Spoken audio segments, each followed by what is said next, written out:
Hi, welcome back to my channel. I'm going to be taking you along with me today as I do some wintertime prep. The temperatures are changing here in Montana. They are dropping, and Thanksgiving and Christmas are right around the corner. So I'm doing some deeper cleaning in my zones of my house, as well as some regular weekly maintenance, and I'm excited for you to join me today. So right now I'm just cleaning out my fridge. This is something I do at the end of the week to prepare for bringing in a new haul of groceries. And this is not a deep clean. I just wipe surfaces down, cull the old food, vacuum out some of the drawers, and just get the fridge in general ready for more food to be added in.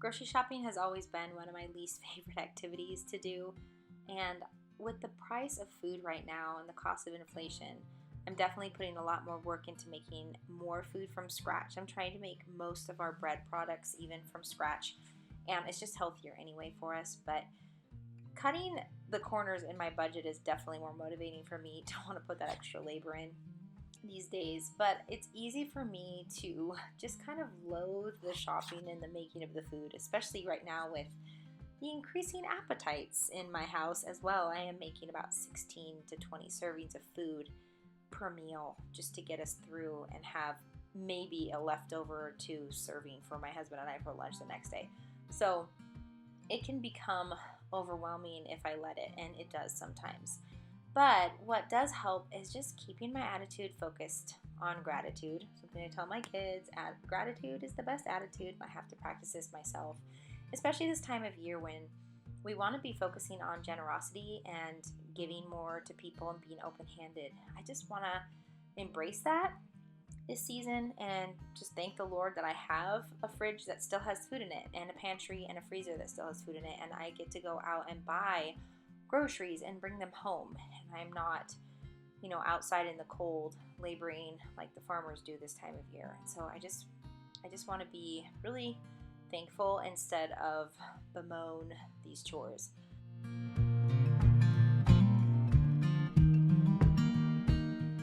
So I do weekly cleaning and a weekend reset, but I also do a monthly zone focus. And so this week I'm focusing on my kitchen. So I just go through and see what I need to do. I have a list that I keep on my phone and in my notes app of just like baseboards and fans and those kind of little extra deep cleaning chores that I don't like to do on a seasonal basis. I kind of just like to do a little bit as I go throughout the year. Otherwise, I just get too exhausted and then I don't ever want to do it again. So what I do is I just focus for about 30 minutes a week, maybe sometimes an hour total during the week, where I just focus on one area of my house, getting some extra cleaning done that's easy to forget. And also I just hit the pain points. So like the kitchen is my zone this week. And this basket I call my junk drawer basket because it literally is like the catch-all basket. I don't have a junk drawer in my kitchen. I don't have room for one, honestly. But this basket is that drawer in my kitchen. So I have to go through it on a regular basis and just pull out what does not belong in there, put it where it goes, throw away the garbage that winds up in there. Why did people put garbage in there? Why do I put garbage in there? I mean, look at all the miscellaneous things that have ended up in there. I like having this basket because it's helpful to have those kind of random things that you do use in your kitchen often that I like to have close by and yet don't really belong in a drawer.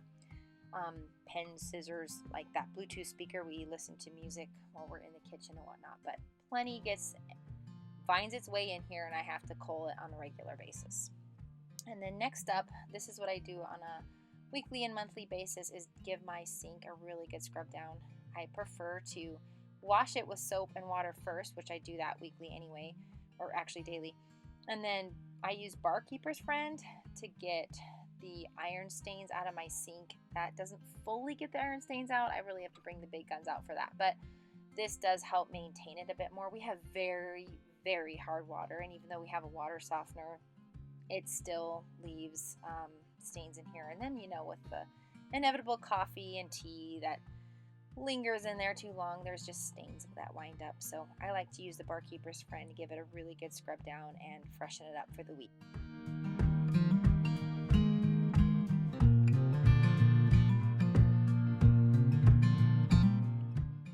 I spend so much time in my kitchen, and we have a kitchen remodel that we really want to do. Even just our first stage we haven't been able to do yet, and so it's easy for me to feel discouraged. I mean, look at that backsplash right there. It's just disgusting. It needs to be replaced, and this faucet is old, and my sink needs to be replaced. But if I take care of what I am given and I just focus on being a good steward of those things, I feel like it keeps my heart and my attitude in the right place. So while I have my barkeeper's friend out, I'm going to go ahead and scrub down this copper kettle as well. I like to do this, just look around my house for anything brass or copper that needs to be freshened up, and I can use my barkeeper's friend on that while I've got it out.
Okay, so now that I've gotten some of those pain points finished in my kitchen, I'm going to go ahead and wipe down my cabinet faces.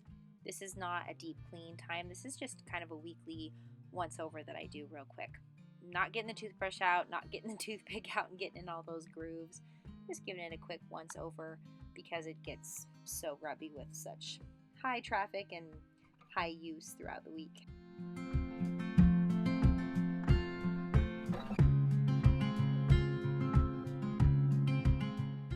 Once again, this is just an opportunity for me to be grateful and to take care of what I have been given, even though these oak cabinets really desperately need a deeper cleaning and an update, and I have such plans for them in the future.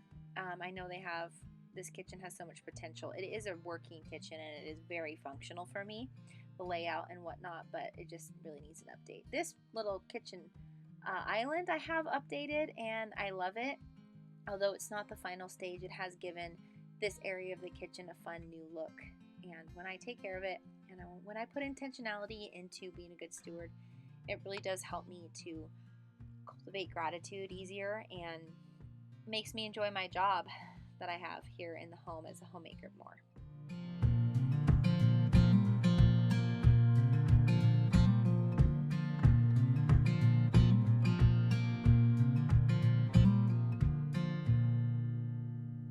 Now I'm heading outside, trying to get this done before it gets dark today. I am putting my garden to rest. So the first step that I did is I spread our chicken manure from their coop that we had cleaned out and all over my garden last week after I culled all the old plants and stalks and things, got the beds all cleaned out, and now I'm going to layer these leaves and mulch that my sons brought home from their landscaping job that they raked up.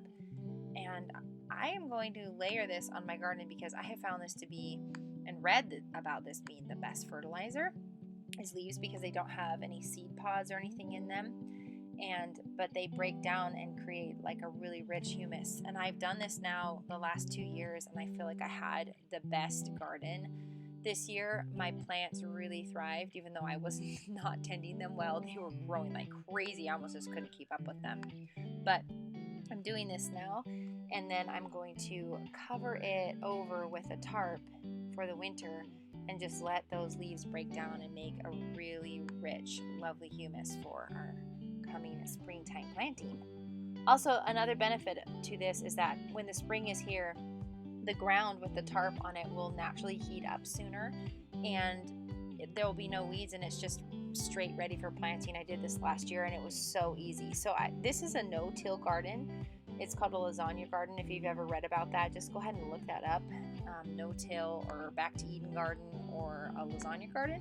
So we never tilled this spot. We just brought in fresh compost and have layered natural organic material on it whenever we can each season, especially at the beginning, the start and end of the seasons.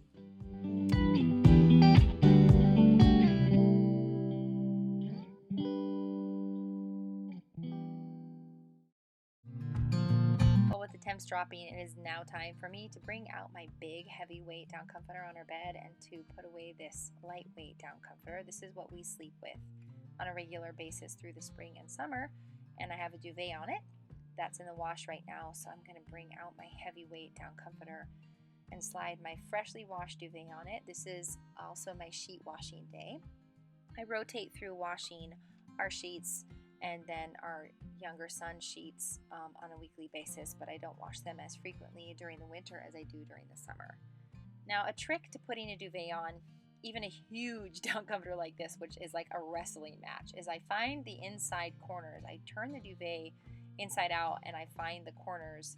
I grab the corners with my hands of the down comforter, and then I just flip it over on top of itself, holding on to those corners from the inside as it's inside out. Flip it right side out over top of the down comforter, and then I'm able to just go up to the top, find the next corners, as you see I'm doing right now, and slide them into the matching corner up there by the opening. And once I have the corners in their spots, I can just keep shaking it out and it'll find its way in. I do not tie the corners. I found that just be an unnecessary pain, and it honestly keeps me from wanting to wash them as often when I have the corners tied. And I like to wash our duvets fairly often because we do sleep with just a sheet in between us and the duvets. And I'm trying something new. I'm flipping over my duvet cover and just putting the little feathery decorative tassel thingies on the other side and just having a smooth cover.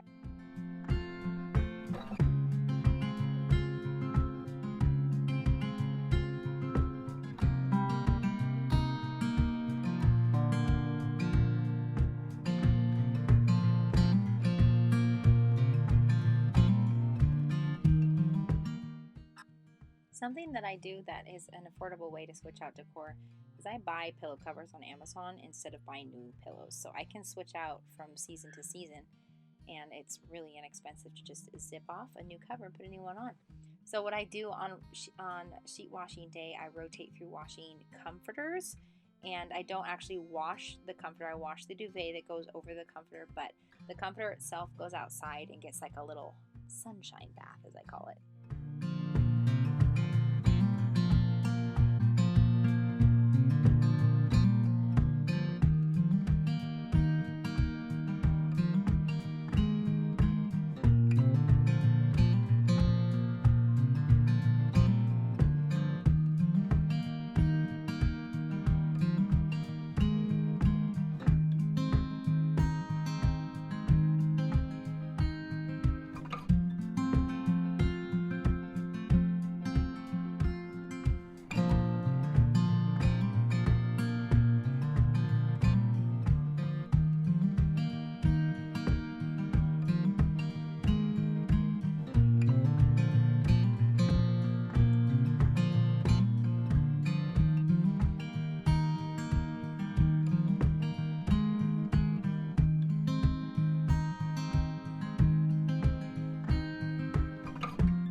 I've made my plan for the week, I can go ahead and look it over to check to see what meals would be best for making this week. I do have a meal planning formula that I stick to, and it's on my blog if you want to see, where I have like a certain category of food that I make for each day of the week, and it's different seasonally. Like I do more barbecue in the summer and more soups and casseroles and stuff in the wintertime.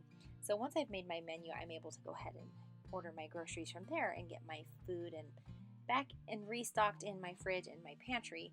And this is really my best money saving and time saving and sanity saving tip for my kitchen. If you want to save time, money, and your sanity, make a meal plan. It takes about 15 minutes. Even if it takes you 30 minutes, it saves you hours during the week. I can get ahead on my prep and everything because of this. Thanks so much for joining me on my channel. I look forward to seeing you in my next video. Bye-bye.